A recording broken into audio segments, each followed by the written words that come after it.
네, 안녕하세요. 미국 주식 멘탈 케어하기 멘탈이 전부다입니다. 네, 만약에 내가 가지고 있는 주식의 주가가 떨어지고 있다며 우리는 이런저런 생각을 하게 되죠. 왜 이렇게 떨어지지? 악재가 있나? 아니면 이 주식 망한 건가? 그렇게 온갖 걱정에 휩싸이게 되는데요. 주식의 주가가 하락한다면 우리가 제일 먼저 해야 할 일은 그 주가의 하락이 기업 가치 하락으로 인한 주가의 하락인지 아니면 다른 영향으로 인한 하락인지를 파악하는 일입니다. 어제 테슬라의 주가가 장중한 때 5% 이상 하락하면서 급락에 가까운 모습을 보였는데요.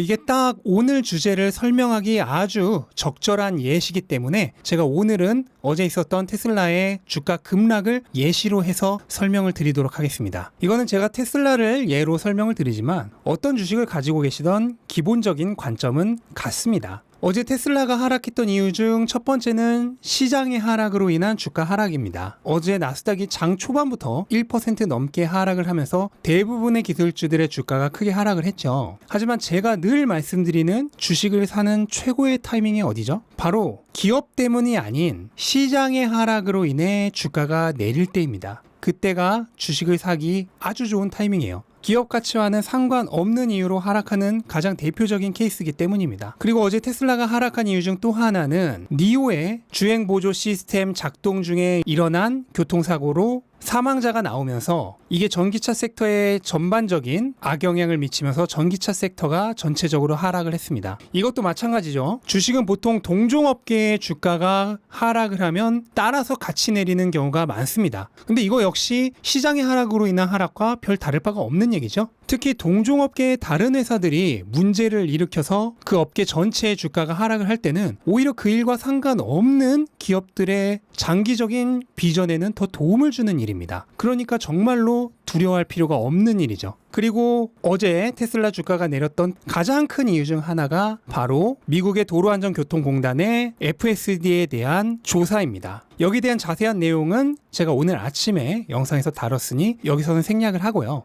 이거는 정말 그냥 스쳐가는 이슈가 또 하나 나왔구나 생각을 하면 됩니다. 이거야말로 진정한 노이즈예요. 얼마 전에도 화재 관련된 이슈로 인해서 주가가 한번 내렸던 적이 있죠. 그리고 가끔 리콜 관련 뉴스가 나오면서 또 주가가 내리는 경우가 있습니다. 하지만 어떻게 됐죠? 시간이 지나면 대부분 언제 그런 일이 있었냐 하고 잊혀지는 이슈들입니다. 이처럼 시장이 하락할 때, 그리고 동종업계 주식들이 하락할 때, 그리고 노이즈에 가까운 뉴스가 나와서 하락할 때, 그러니까 한마디로 기업 가치와 별 상관없는 이유로 주가가 하락할 때, 그럴 때 누군가가 주식을 헐값에 팔고 있다면 그냥 감사합니다 하고 사면 됩니다. 팔아주시는 분들은 복 받을 거예요. 그냥 감사하게 생각하면 돼요. 사실 이런 거보다 진짜 문제는 기업 가치에 실질적으로 영향을 미치는 악재죠. 테슬라의 경우에도 사실 어제 다른 이슈들 때문에 부각이 안 돼서 그렇지 가장 염려스러운 부품 부족으로 인한 간헐적 생산 중단의 이슈가 있었습니다. 상하이 공장이 8월 13일부터 16일까지 모델 Y 정기 보수로 멈췄었는데 이게 정말 100% 정기 보수인지 아니면 부품도 부족한 김에 정기 보수를 그 일정으로 한 것인지 여전히 불명확합니다.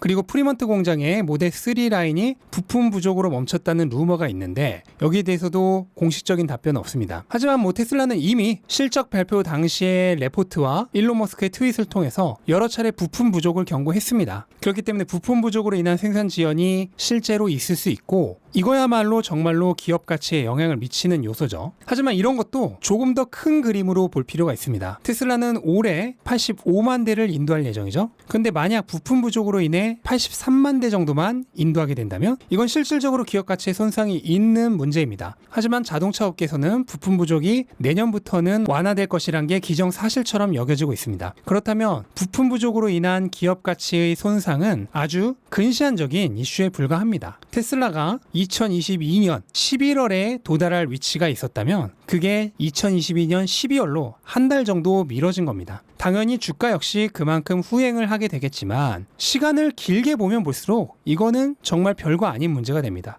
2025년 11월에 도달할 위치를 2025년 12월에 도달했다고 해보겠습니다. 이 정도만 돼도 뭐 거의 의미가 없죠. 하지만 더 길게 봐보겠습니다. 2030년 11월에 도달할 위치에 2030년 12월에 도달했다고 해봅시다. 10년 후에 한 달 차이가 뭐 무슨 의미가 있을까요? 뭐 실제로 한 달 차이도 안 나겠지만. 그래서 투자자로서 우리는 두 가지를 명심해야 합니다. 기업 가치와 상관없는 하락은 전혀 두려워할 필요가 없다는 거. 단기 투자자일 경우에만 두려워하면 됩니다. 만약 두려움을 느낀다면 아직 내가 단기적인 마인드를 가지고 있구나 하고 생각을 하면 됩니다. 또는 본인 역량 대비 지나치게 많은 포지션을 가지고 있는 것입니다. 이때는 포지션을 좀 줄일 필요가 있어요. 주식 실력 역시 노력하면 늘기 때문에 그릇을 조금 더 키우고 다시 담으면 됩니다. 둘째는 기업 가치를 장기적으로 봐야 한다는 겁니다. 분명 단기적인 기업 가치에 손상을 주는 경우는 있을 수 있지만 그 경우에도 5년, 10년으로 보면 거의 차이가 없어져요.